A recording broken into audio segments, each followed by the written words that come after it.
wanted a vegetable garden, and we wanted to give raised beds a try. We thought that wood wouldn't last very long, so we leaned more toward galvanized.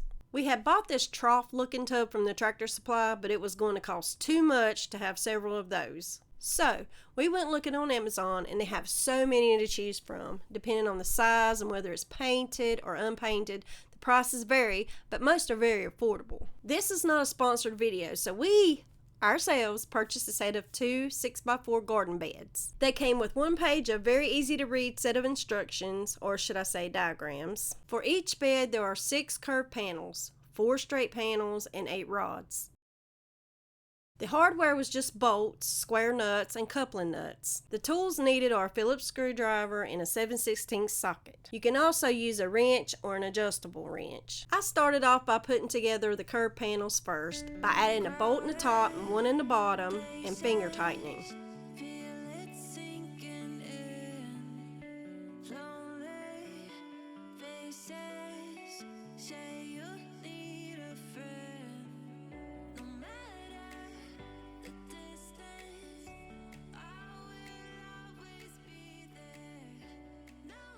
These ladies over here, they were no help at all. Once I got all the curved panels together, I put the rods together. A coupling nut goes on the end of each rod, and one attaches the 2 rods together.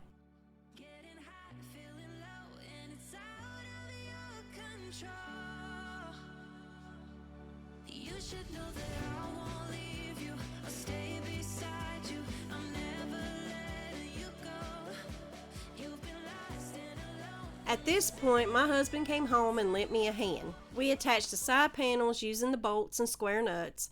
Then we added the extended rods to the middle. One connects to the second holes from the top, and the other connects to the bottom holes. After that, we went around and tightened up all the bolts.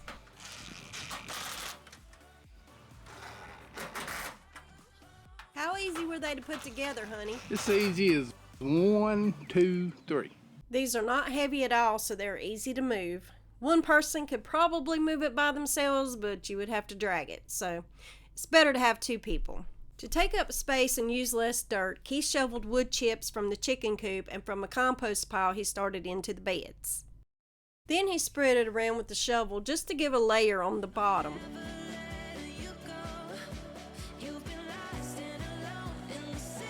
Okay, I'm not sure why he didn't utilize that wagon sitting there, but hey, at least he got some steps in.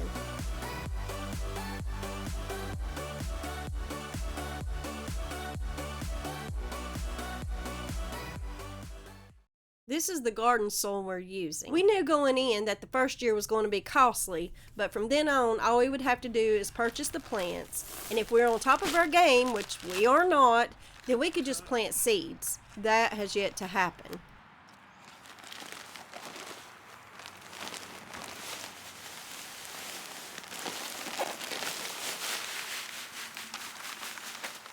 If my count is correct, it took about 7 bags to fill each bed. Then he used a garden rake to smooth it out.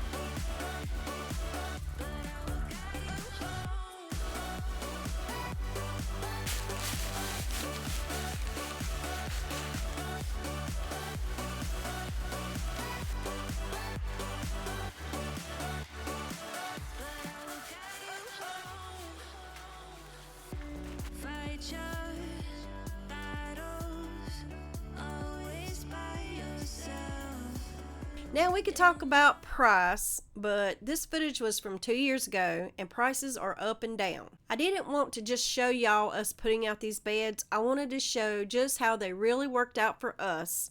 We planted lettuce and green onions in the tall bed, and that worked out really well. Keith is the one with the green thumb, so he plants and I harvest. Well, here.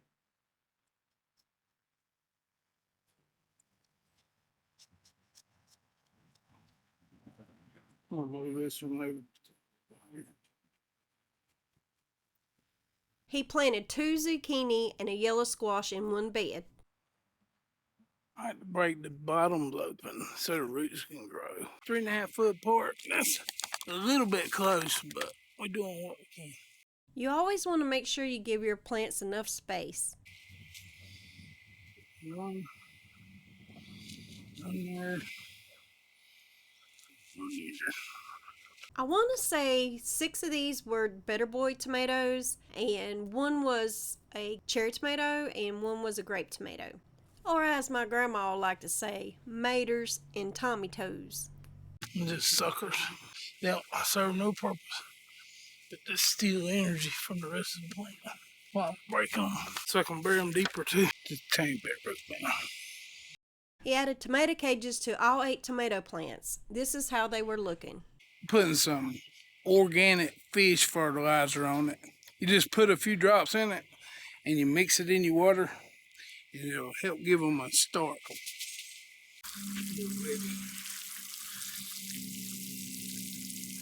They'll probably outgrow the other two. Probably. I don't count it out. You always want to give your plants a good soaking when you first plant them.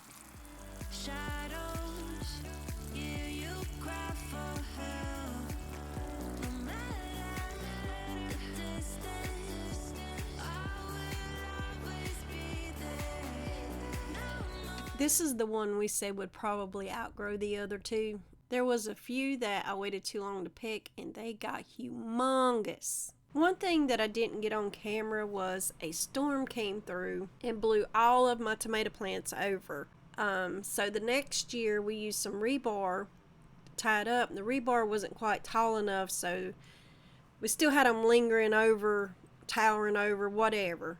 So if you have any solutions, ideas, please leave them in the comments so that I don't have the same issues this year. We put out 2 more beds last year and we were able to freeze the squash. We canned dill relish, bread and butter pickles, chili peppers, and banana peppers.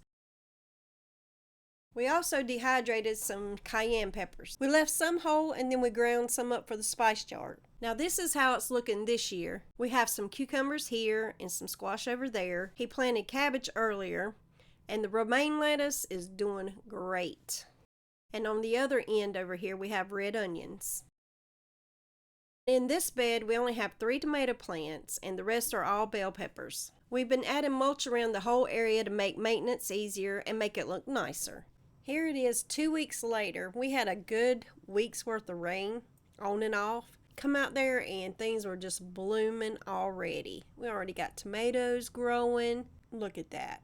I am so ready for a salad. Oh my word, look at these cucumbers right here. These bad boys are growing. Hello, look at you. There are blooms everywhere. This is our 3rd summer using these beds and they have held up great. If you have any questions, please leave them in the comments below. And thanks for watching.